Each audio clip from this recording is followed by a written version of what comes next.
స్థానిక సంస్థ ఎన్నికలకు సంబంధించిన అంశం గురించి ఏదైతే ఈనాడు చాలా సుదీర్ఘంగా దీని మీద కూడా చర్చ జరిగింది. ఆనరబుల్ హైకోర్టు ఇచ్చిన ఆదేశాల అనుసారము తర్వాత చిత్తశుద్ధితో బీసీ వర్గాలకు 42% ఇవ్వాలని ఈ రాష్ట్ర ప్రభుత్వ ఆలోచనల్ని ఇంప్లిమెంటేషన్ చేయాలని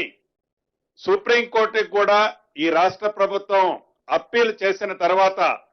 అక్కడ సుప్రీంకోర్టు నుంచి వచ్చిన తీర్పుని ఆధారంగా మళ్ళీ హైకోర్టుకే రిఫర్ చేయడం జరిగింది.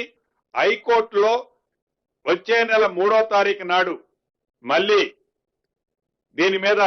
న్యాయస్థానం ముందుకి ఈ కేసు రానున్నది కాబట్టి 3వ తారీఖు వచ్చే న్యాయస్థానం మీదకి వచ్చిన తర్వాత ఆ డిబేట్ ని బట్టి స్థానిక సంస్థ ఎన్నికల్ని నిర్ణయం తీసుకోవాలన్నది రాష్ట్ర ప్రభుత్వం ఈ రోజు ఈ కేబినెట్ లో నిర్ణయిస్తూ మళ్ళీ 7వ తారీఖు నాడు కేబినెట్ ని జరపాలని కూడా ఈ రోజే కేబినెట్ లో తీర్మానం చేయటం జరిగింది. అదేవిధంగా